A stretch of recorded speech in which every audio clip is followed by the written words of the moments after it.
देखिए, India gate अगर हम सिविक अथॉरिटीज के डेटा के हिसाब से देखें तो इंडिया गेट पे वीकडेज पे 10,000 और वीकेंड पे 20,000 से ज्यादा लोग अपने बच्चों और फैमिली के साथ वहां पे आते हैं। अब आप सोच के देखिए कि अगर गलती से भी कोई आतंकवादी यहाँ पे हमला करने में कामयाब हो गया तो कितना बड़ा डैमेज हो सकता है। सोचने में भी आपको डर लगे, लेकिन एक्चुअल में एक टाइम ऐसा था जब आतंकवादी इंडिया गेट पे एक प्रॉपर अटैक प्लान करके एग्जीक्यूट करने वाले थे, और फिर एक अनएम्प्लॉयड लड़के ने जो सिर्फ एक दिन पहले दिल्ली में आया था उसने लास्ट मोमेंट पे इस पूरे अटैक को रोक दिया। आप में से शायद कई लोगों को याद भी होगा कि पहले जब इंडिया गेट पे आप जाते थे तो इंडिया गेट को आप पास जाके टच भी कर सकते थे, लेकिन आज की डेट में अगर आप देखोगे तो इंडिया गेट के पास एक बैरिकेड लगा होता है, सिक्योरिटी फोर्सेस होते हैं, तो थोड़ा दूर से आपको देखना होता है। इस इंसिडेंट के बाद ही वहां पे वो सिक्योरिटी लगी थी। अब देखिए, हम लोग हमेशा अटैक्स के लिए अपनी एजेंसीज को टाइम टू टाइम ब्लेम करते हैं, लेकिन ये एक ऐसा इंसिडेंट था जहां पे हमारी एजेंसीज ने ना जाने कितने लोगों की जान बचाई थी उस टाइम पे। इंडिया गेट, हमारी एजेंसीज और एक अनएम्प्लॉयड लड़का, ये जो स्टोरी है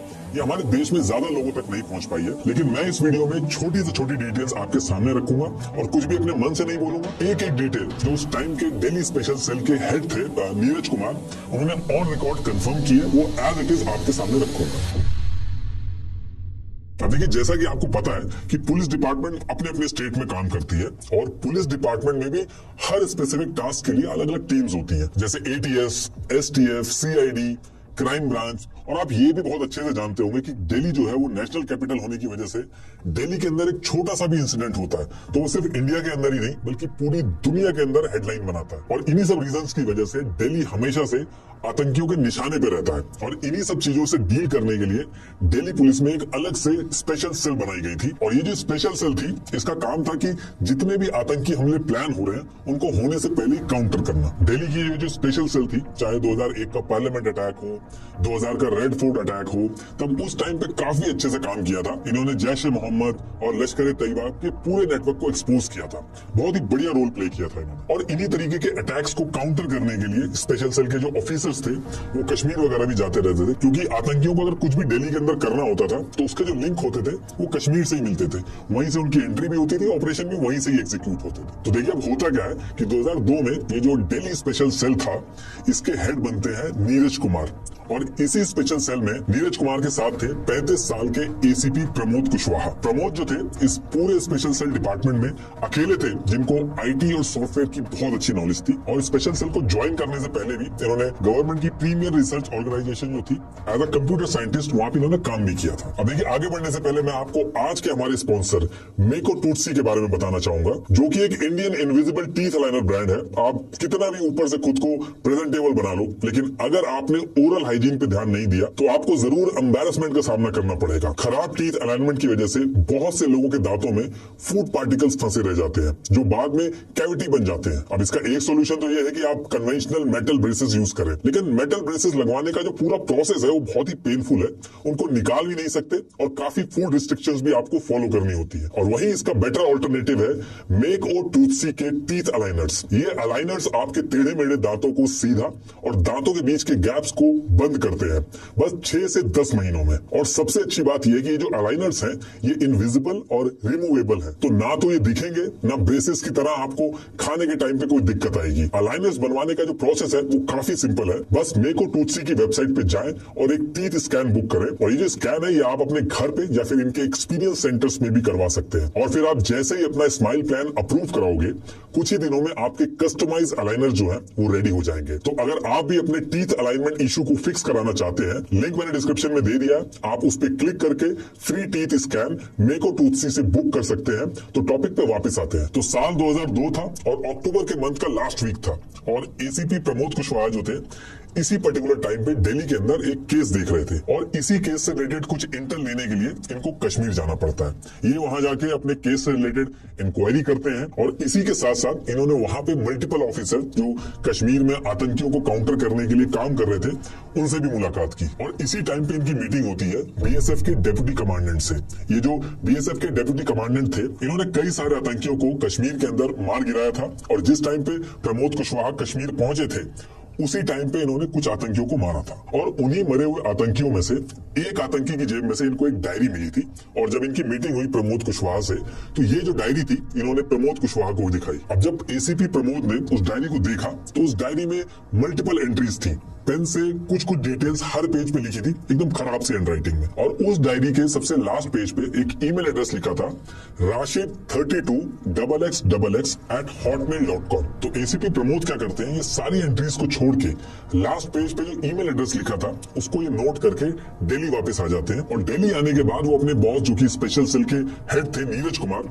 उनको ये ईमेल एड्रेस दिखाते हैं और उनसे कहते हैं कि इस ईमेल एड्रेस के बारे में वो कुछ काम करना चाहते हैं, पता लगाना चाहते हैं। अब इसके कुछ दिन बाद ऑफिसर प्रमोद ने सबसे पहला काम ये किया कि ये जो ईमेल आईडी थी इसका आईपी एड्रेस निकलवाया, ताकि पता चल सके कि ये ईमेल आईडी चल कहां से रही है। और जब इसकी डिटेल्स सामने आती है तो उसको देख के प्रमोद जो थे वो काफी सरप्राइज हो जाते हैं, क्योंकि ये ईमेल आईडी मिली तो कश्मीर के आतंकवादी के पास से थी, लेकिन इसको दिल्ली के अंदर एक आदमी यूज कर रहा था, और जिस तरीके से यूज कर रहा था वो थोड़ा दिक्कत वाली चीज थी। ये जो ईमेल आईडी थी इसको दिल्ली के अंदर एक आदमी अलग अलग साइबर कैफे से यूज कर रहा था, और एक बार जिस साइबर कैफे से उस ईमेल एड्रेस को वो आदमी यूज कर ले रहा था, दोबारा उस कैफे में नहीं जा रहा था। जैसे 1 फरवरी 2003 को पहाड़गंज के साइबर कैफे में ये आदमी जाता है, वहां पे इस ईमेल आईडी को यूज करता है और उसके बाद दोबारा वहां पे नहीं जाता है। ठीक इसके 2 दिन बाद 3 फरवरी 2003 को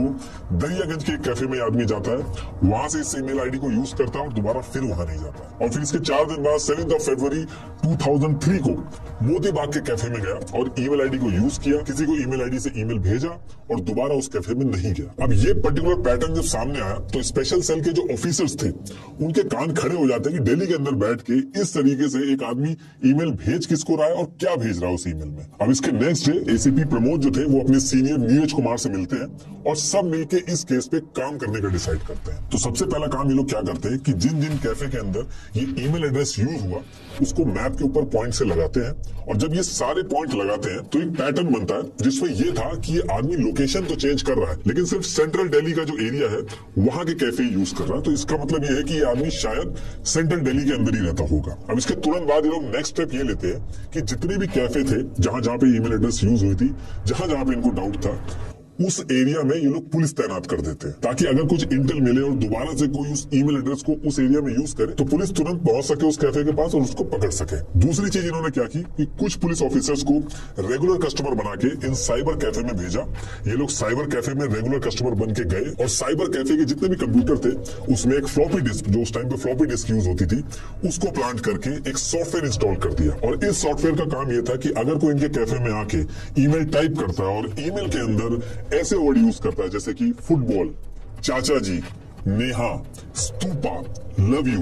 ये वर्ड अगर यूज करेगा तो एसीपी प्रमोद जो थे उनके पास तुरंत अलर्ट चला जाएगा। फिर उसके बाद प्रमोद जो है उस एरिया में जो पुलिस खड़ी है उसको इन्फॉर्म करेंगे और वो पुलिस उस पर्टिकुलर कैफे में जाके उस आदमी को पकड़ लेगी। अब आपका अगला क्वेश्चन ये होगा कि ये जो सॉफ्टवेयर था इसके अंदर चाचा जी, स्तूपा, फुटबॉल, सिर्फ यही वर्ड क्यों डाले गए? तो देखिए अभी थोड़ा सा वेट करिए, अभी आगे आपको हर एक चीज समझ में आ जाएगी। अच्छा, इसमें एक दिन क्या होता है कि वो आदमी आता है, कैफे में यूज भी करता है उस ईमेल एड्रेस को, लेकिन वो बच के चला जाता है। और वो इसलिए बच के चला जाता है क्योंकि उस पर्टिकुलर टाइम पे दिल्ली के अंदर दिल्ली पुलिस डे था, और इसमें क्या होता है कि ऑफिसर्स और उनकी यूनिट परेड करती है, और स्पेशल सेल के जो एसीपी प्रमोद थे उनको इस परेड में एक यूनिट को लीड करने के लिए बोला गया था। हालांकि इस चीज के लिए प्रमोद के जो बॉस थे नीरज कुमार, उन्होंने इंसिस्ट किया कि परेड से इनका नाम हटा दीजिए, ये एक इंपॉर्टेंट ऑपरेशन में काम कर रहे हैं, लेकिन इनका नाम नहीं हटाया जाता है और उस दिन इनको परेड के लिए जाना पड़ता है। और एज पर नीरज कुमार इनका नाम आसानी से हटाया जा सकता था, लेकिन अपने ईगो को सेटिस्फाई करने के लिए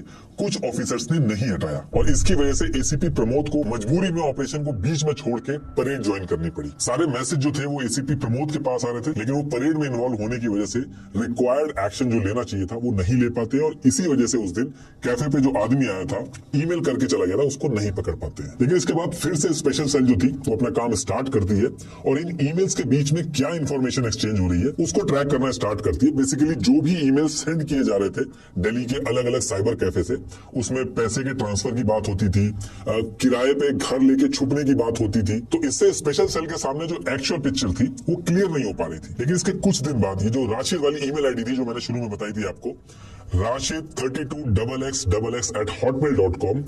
इससे एक ईमेल जाता है एक ईमेल आईडी पे, और दूसरी ईमेल आईडी जिस पे भेजा जाता था वो ईमेल आईडी थी stupaxx@hotmail.com। और ये जो ईमेल भेजा गया था ये ऐसे भेजा गया था कि लोगों को लगे कि कोई गर्लफ्रेंड और बॉयफ्रेंड आपस में कॉन्वर्सेशन कर रहे हो। शुरू में नॉर्मल मैसेज रहता था और उस नॉर्मल के बीच में ये लोग अपना हिडन मैसेज डाल के फिर भेजते थे ईमेल। ये वो ओरिजिनल मैसेज था जिसमें शुरू में तो ये लिखा था, my dear darling, I am so happy that you love me and you are made for me. You also know that I love you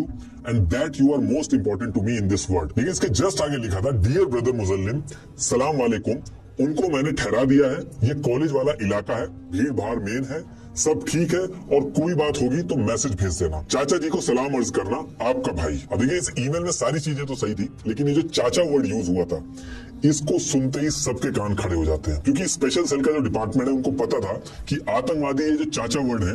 Zakiur Rahman Lakhvi के लिए यूज करते हैं। ये लश्कर तैयबा का टॉप लीडर था, इसी ने 2001 में पार्लियामेंट पे हमला करवाया था। आगे चल के जो मुंबई अटैक हुआ था 26/11, उसके पीछे भी यही मास्टरमाइंड था। अगर आपने कॉन्वर्सेशन सुनी होगी तो उसमें भी चाचा वर्ड यूज हुआ था, इसलिए सबके कान खड़े हो गए थे कि जरूर ये लखवी है जो डायरेक्ट बात कर रहा है। तो बेसिकली इस ईमेल से इनको ये समझ में आ गया था कि जो लखवी है इंडिया के अंदर कुछ बड़ा प्लान कर रहा है और उसी के रिगार्डिंग बात चल रही है। अब इसके बाद 11 फरवरी को फिर से ईमेल भेजा जाता है, वही सेम ईमेल आईडी rashid32xxx@hotmail.com, और वो भेजता है स्तूपा वाली आईडी पे stupa@hotmail.com, और उसमें भी सेम वही पैटर्न था।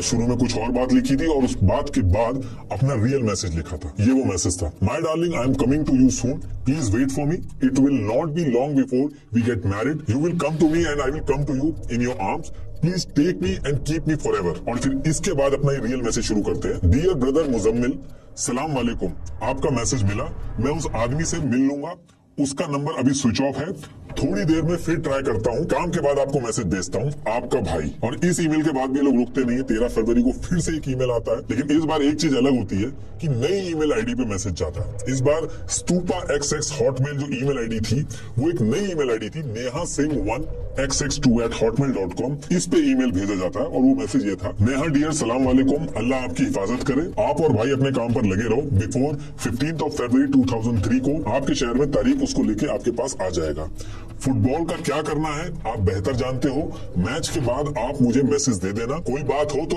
एक के जरिए मैसेज भेजना और ऑनलाइन हो जाना, आपका भाई एम। अब ये जो ईमेल था इसमें फुटबॉल का मतलब बॉम्ब से कंपेयर करा जा रहा था और एक के जरिए कॉल करने का मतलब था कि यूएस के नंबर से कॉल करना, क्योंकि यूएस का जो कोड है वो +1 होता है। और सेम डे कुछ देर बाद फिर से ईमेल आता है और इस बार राशिद की ईमेल आईडी पे जकीउर रहमान खुद डायरेक्ट मैसेज करता है और ईमेल आईडी यूज करता है CHACHOJI@hotmail.com, और इसमें लिखा था, राशिद भाई AOA आपके जिम्मे है, वहां सब कुछ मैच की तारीख फिक्स होने तक प्लेयर्स का ख्याल रखना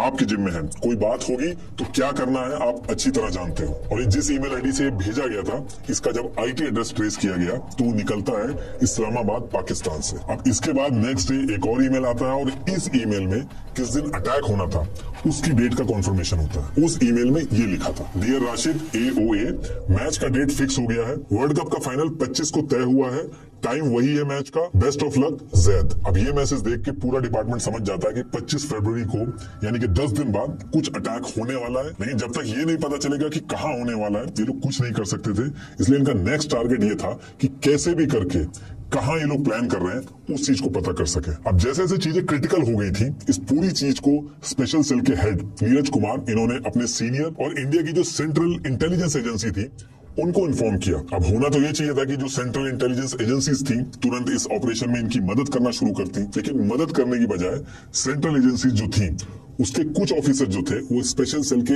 इस ऑपरेशन को क्वेश्चन करने लगे कि ऐसा कुछ नहीं है और आप लोग गलत चीज पे काम कर रहे हो। तो बेसिकली नीरज कुमार जी का इस चीज पे ये कहना था कि सेंट्रल एजेंसीज जो थी उसके कुछ ऑफिसर्स जो थे उनका थोड़ा सा ईगो हर्ट हो गया था, क्योंकि इतनी बड़ी चीज वो खुद नहीं पकड़ पाए और पुलिस की एक छोटी सी यूनिट ने पकड़ लिया। लेकिन जब सारे इवेंट एक के बाद एक उनके सामने रखे गए तो बाकी जो ऑफिसर्स थे वो उनकी एजेंसी के साथ में आए और सबने साथ में मिलकर काम करना स्टार्ट किया। अब इधर ये जो एजेंसीज आपस में एक दूसरे को ब्लेम गेम खेल रही थी, इसी बीच में 17 फरवरी 2003 को सेम ईमेल एड्रेस से एक ईमेल आता है, लेकिन इस बार लोकेशन चेंज होती है और जब इसकी ईमेल आईडी को ट्रेस किया जाता है तो इस्लामाबाद की जगह इस बार जो ईमेल आया था वो पेशावर से आया था। लेकिन ये जो ईमेल आया था ये सबसे इंपॉर्टेंट ईमेल था, क्योंकि इस ईमेल की सबसे अच्छी बात ये थी कि इसमें सारी डिटेल्स थी, लेकिन बुरी बात ये थी कि जो भी डिटेल्स आई थी वो कोड में बन के आई थी और किसी को समझ में नहीं आ रहा था कि वो कोड का मतलब क्या है। और उस ईमेल में लिखा था मैच की जगह फिक्स हो गई है, लेकिन उसके बाद खाली पॉइंट में नंबर लिखे हुए थे, जैसे 0.05, 0.00 और लास्ट में जाके -7 लिखा था। और ये डेसिमल में डिजिट लिखने के बाद नीचे लिखा था सबको बोल दे ग्राउंड देख ले, प्लेयर को प्रैक्टिस करना है। और इसी के बाद एक ईमेल और भेजते हैं, उसमें तो कुछ भी नहीं लिखा था, प्योर कोड लिखे हुए थे, 0.7, 0.02, 0.5। अब सबको ये तो पता था कि इन्हीं कोड में सारी डिटेल्स हैं, लेकिन इन कोड्स का मतलब क्या है ये कोई समझ नहीं पा रहा था। और ये जो कोड भेजे गए थे इस बार नई ईमेल एड्रेस से भेजे गए थे, जैसे पुराना मकान @hotmail.com, birthdxxx@hotmail.com। तो 18 फरवरी 2003 को ये ईमेल आया था और 25 फरवरी 2003 बस इतना टाइम था, क्योंकि इस डेट को अटैक होना था, तो ज्यादा टाइम नहीं था एजेंसीज के पास। अब इसके बाद सारी एजेंसीज ने मिलकर दिन रात एक करके इस कोड को क्रैक करने के लिए दिल्ली और इंडिया के कोने कोने से जितने भी क्रिप्टोग्राफर थे उनसे कांटेक्ट किया।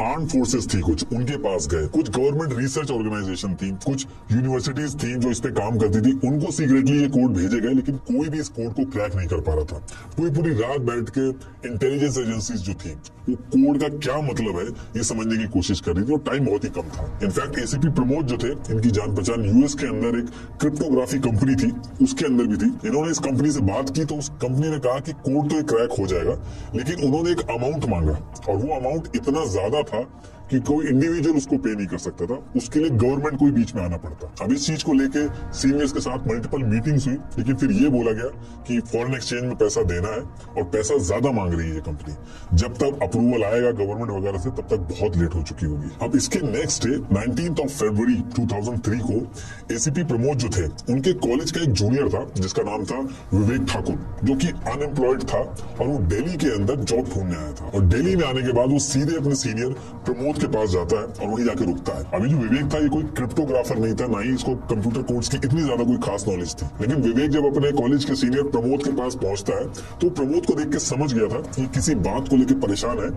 जिस तरह से प्रमोद इधर से उधर भाग रहे थे, एंजाइटी हो रही थी उनको, तो उसने पूछने की कोशिश की कि कोई बात हो गई है, लेकिन प्रमोद ने ज्यादा कोई डिटेल्स नहीं बताई, बस इतना बताया कि एक इंपॉर्टेंट कोड है वो सॉल्व नहीं हो रहा, उसी के लिए सारे लोग परेशान हैं। और विवेक जो था उसने भी कहा कि आप एक बार कोड मुझे दिखा दो, मैं भी खाली टाइम में बैठ के देख लेता हूँ कि क्या मैं इसको सॉल्व कर सकता हूँ कि नहीं। तो जो एसीपी प्रमोद थे उन्होंने विवेक को कोड तो दे दिया, और इसके तुरंत बाद वो निकल गए कि इंडिया के जो बाकी क्रिप्टोग्राफर्स हैं उनसे बात करेंगे, तो मल्टीपल मीटिंग्स करने लगे वो इस कोड को क्रैक करने के लिए। अब इधर ये सारी चीजें चल रही थी और इसी बीच में एक और ईमेल आ जाता है जिसमें लिखा था, ब्रदर अस्सलाम वालेकुम, भाई मैं आज ही श्री से दिल आ गया हूँ, उस आदमी से राब्ता करके आपको खबर करता हूँ, सुंदर। अब ये मैसेज जब देखते हैं तो एक तो वैसे कोड नहीं सॉल्व हो रहा था, प्लस इस मैसेज से ये भी पता चल गया था कि जिन लोगों को अटैक करना था वो दिल्ली के अंदर भी पहुंच गए, तो टाइम बहुत ही कम बचा था। इधर ये सारे लोग इकट्ठे हो रहे थे और इनको पकड़ना तो दूर की बात, बेसिक जो कोड था वो भी नहीं पता कर पा रहे थे लोग। दिल्ली बहुत ही बड़ा इलाका है, तो बिना उस कोड को क्रैक करे ये पता नहीं चल सकता था कि अटैक कहाँ होगा, और जब तक ये नहीं पता चलेगा कि अटैक कहाँ होगा तो उसको रोका नहीं जा सकता। अब इसके बाद सेम डे एसीपी प्रमोद बाहर से मल्टीपल मीटिंग करके इस कोड को क्रैक करने के लिए वापिस ऑफिस में आते हैं, तो वो देखते हैं कि उनके कॉलेज का जूनियर विवेक जो था वो विजिटर्स काउच पे बैठा हुआ था, पेन और पेपर लेके उसी कोड में लगा था। अब ये जो विवेक ठाकुर था, ये जो जॉब ढूंढने आया था, ये कंप्यूटर कोड का एक्सपर्ट नहीं था, लेकिन इसमें इतना ज्यादा इंटरेस्ट इसलिए ले रहा था क्योंकि स्कूल में इसके टीचर ने इससे रिलेटेड जीरो और बाइनरी का एग्जांपल देके कुछ समझाया था, और इसको लग रहा था कि ये इसको सॉल्व कर लेगा, और विवेक को लग रहा था कि ये जो कोड है ये उसी से कुछ मिलता जुलता है, इसलिए वो ज्यादा इंटरेस्ट दिखा रहा था। और इसी के थोड़ी देर बाद विवेक जो है वो जोर से चीखता है और कहता है कि अरे कोड क्रैक हो गया, ये तो बहुत ही सिंपल है, मेरे मैथ्स के टीचर ने एक बार स्कूल में सिखाया था। तो अब ये सुनने के बाद जो प्रमोद थे वो शुरू में तो यकीन नहीं करते, वो कहते हैं कि बताओ क्या है इस कोड का मतलब, और फिर वो बताना शुरू करता है। तो देखिए इन्होंने इस कोड में क्या किया था, इन्होंने हर अल्फाबेट को डेसिमल नंबर अलॉट किए थे। जैसे ए जो था उसको 0.0, ऐसे ही जो लेटर बी था उसको 0.1, और ऐसे जो लेटर सी था उसको 0.2। लेकिन जब 0.9 तक आ जाता था उसके बाद ये एक जीरो बढ़ा देते थे। जैसे कि लेटर जे जो था वो आता था 0.9 पे, और उसके बाद जो के आता था वो 0.00 हो जाता था, जो एल था वो 0.01 हो जाता था। ऐसे करके हर अल्फाबेट को 3 डेसिमल तक इन्होंने हर एक अल्फाबेट को असाइन कर दिया था। जैसे Z जो था वो 0.005 पे असाइन हुआ था। तो इस तरीके से हर अल्फाबेट को एक नंबर असाइन हो गया था, और इधर से जब ईमेल भेजा जाता था इन नंबर को, तो इधर जो रिसीवर था वो इन नंबर्स को उन अल्फाबेट पे रखता था, उससे वो मैसेज बनाता था और फिर उसको कन्वर्ट करके मैसेज ले लेता था। और कहीं कहीं पे मैसेज के लास्ट में -5 या -7 लिख देते थे। जैसे -5 लिखा है तो 5 डिजिट पीछे जाना होगा और जो नंबर आएगा वो नंबर को लेना है। अब एसीपी प्रमोद जो थे वो अपने कॉलेज की फ्रेंड की बात तो समझ गए थे, लेकिन ये अपने बॉस को बताने से पहले कंफर्म करना चाहते थे, क्योंकि बहुत से लोगों की जान दांव पे लगी थी, तो वो रिस्क नहीं लेना चाहते थे। उन्होंने जो ईमेल आ रहे थे उनमें से एक कोड उठाया। जैसे एक ईमेल में लिखा था, dear Rashid please make a new email ID then mail me on my present ID, और फिर कोड लिखा था 0.002.1.004, इस तरीके से कोड लिखे हुए थे। तो इस कोड को जब इन्होंने कन्वर्ट किया तो आया पुराना मकान, और नेक्स्ट टाइम जब ईमेल आया तो जो ईमेल आईडी थी वो पुराना मकान नाम से ही बनी थी। तो जैसे प्रमोद ये कंफर्म कर लेते हैं, थोड़ा रिलैक्स होते हैं, और उनको समझ में आ गया था कि इसी तरीके से ये लोग मैसेज ट्रांसफर कर रहे हैं एक दूसरे से, अपनी हायर अथॉरिटी को इन्फॉर्म करते हैं, सब इस चीज को कंफर्म करते हैं, और मेन मैसेज जो आया था अब उसको कन्वर्ट किया जाता है। तो जब मेन मैसेज को कन्वर्ट किया जाता है तो वो कन्वर्ट होने के बाद आता है INDIA इंडिया GATX। तो यहां से समझ जाते हैं कि इंडिया गेट की बात हो रही है। एक्चुअली पाकिस्तान से जिसने ये ईमेल का कोड भेजा था उसने स्पेलिंग मिस्टेक कर दी थी, इसीलिए इंडिया गेट में GATE की जगह GATX हो गया था। अब इससे सारी चीजें कंफर्म हो गई थी कि 3 दिन बाद यानी कि 25 फरवरी 2003 को ये लोग अटैक करने वाले हैं, और इंडिया गेट लोकेशन है इनकी। और इंडिया गेट का नाम सुन के डिपार्टमेंट जो था वो ज्यादा परेशान हो गया था, क्योंकि बहुत ही भीड़ रहती है इंडिया गेट पे, तो अगर ये अटैक कर देते हैं तो बहुत ज्यादा नुकसान होता है। इनफैक्ट पार्लियामेंट पे जो हमला हुआ था उससे भी बड़ा अटैक हो सकता था। अब इसके बाद सबसे पहला काम इन्होंने ये किया कि आम जनता जो इंडिया गेट के पास जाके छू रही थी इंडिया गेट वगैरह को, वहां पे बैरिकेड लगा दिया जाता है, सिक्योरिटी लगा दी जाती है, तो दूर से ही लोग इंडिया गेट को देख सकते थे। इंडिया गेट के पास जाना अलाउड नहीं था, और आज की डेट तक वैसे ही है। और ये करने के बाद दूसरी चीज ये की गई कि सेम डे आधी रात को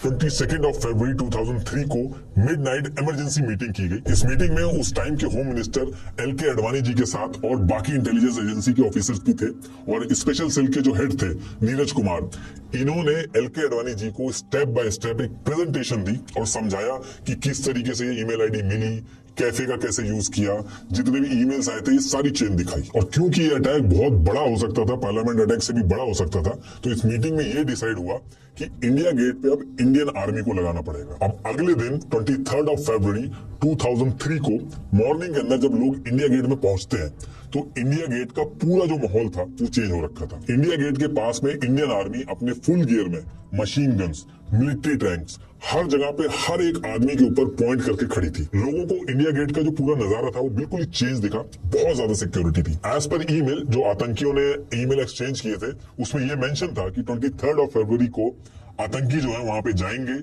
वहां पे रेकी करेंगे, लोकेशन जो थी उसको ऑब्जर्व करेंगे और एक प्लान बनाएंगे। जिसका मतलब ये था कि जब वो सिक्योरिटी वहां लगी थी और जब वो ऑब्जर्व करने जा रहे थे तो जितने आतंकी थे उस टाइम पे वो भी वहां पे मौजूद होंगे। और जैसे सिक्योरिटी इंडिया गेट पे लगती है, ये जितनी ईमेल आईडीज बनी थी ये सारी इनएक्टिवेट हो जाती है, जितने भी मैसेज इधर से उधर जा रहे थे वो सब बंद हो जाते हैं, और आज की डेट तक उन ईमेल आईडीज पे कभी कोई बात नहीं हुई। और बहुत ही बड़ा अटैक इंडिया गेट पे जो होने वाला था, एक अनएम्प्लॉयड लड़का जिसको कंप्यूटर कोड तक नहीं पता थे, कंप्यूटर का बैकग्राउंड नहीं था, क्रिप्टोग्राफर नहीं था, एक सिंपल से कोड को क्रैक कर दिया जिसको बड़ी बड़ी इंटेलिजेंस एजेंसी जो थी वो नहीं क्रैक कर पाई थी। एसीपी प्रमोद के दोस्त विवेक ठाकुर का सेम डे पे आना और एसीपी प्रमोद का कश्मीर जाना, डायरी लेके वहां से ईमेल आईडी लेके आना, ये बहुत ही बड़ा कोइंसिडेंस था जिसकी वजह से ना जाने कितने लोगों की जान बची। और लास्ट में एक बार फिर से आपको बता दूं कि मेको टूटसी की वेबसाइट जरूर चेक करना for their invisible teeth aligners, जो मेटल ब्रेसेस की तरह आपके टेढ़े मेढ़े दांतों को सीधा करता है to give you a confident smile. अपना फ्री टीथ स्कैन बुक करने के लिए